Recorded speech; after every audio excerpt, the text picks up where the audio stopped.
Hello, my name is DeJoseph. I am a board-certified facial plastic surgeon here at Premier Image Cosmetic and Laser Surgery.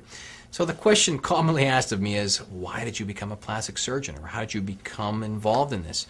And I had to really think long and hard about how did my road or my journey lead me to where I am right now. A little bit about me. My background, as far as my family, I grew up in a family of medical-oriented people. My father was a cardiologist, my mother was a nurse, so our conversations at the dinner table are also always something about medicine. So I was always exposed to it as a young child, between rounding with my father in the hospital or helping him in his office and that nature. And so going to medical school for me was always something I never even thought about. I always knew I wanted to become a doctor. But at a young age, I wasn't sure I was going to become a plastic surgeon. Several of my hobbies as a child, I think, lent themselves to becoming a plastic surgeon, in that I was always tinkering with something, building something, sculpting something. I used to build a lot of racing radio control airplanes, where it required a lot of shaping the wings with balsa wood and sanding materials, carving the small figures to put in the planes. All those sorts of things really have led me to where I am today, in that I like using my hands.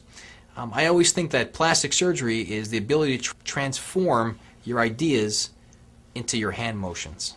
Anyone can envision something of what they want to do. Can you make your hands achieve that goal? And this is something that my whole life has been sort of geared towards, as far as what I've been attracted to as a child.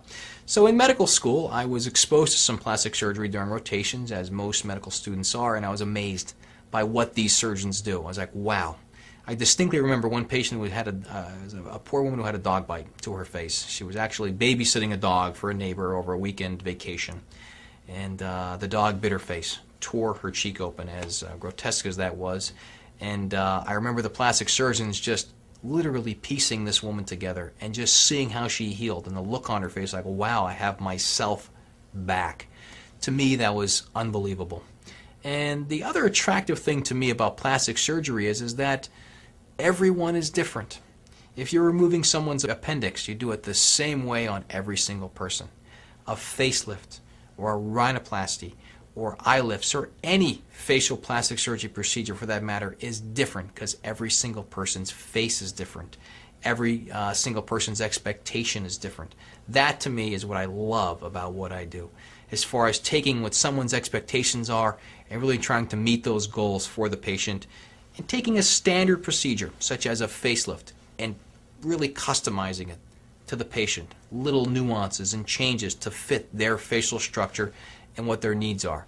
That is a challenge I will never, ever, ever get bored with, or I hope will never have to stop striving for.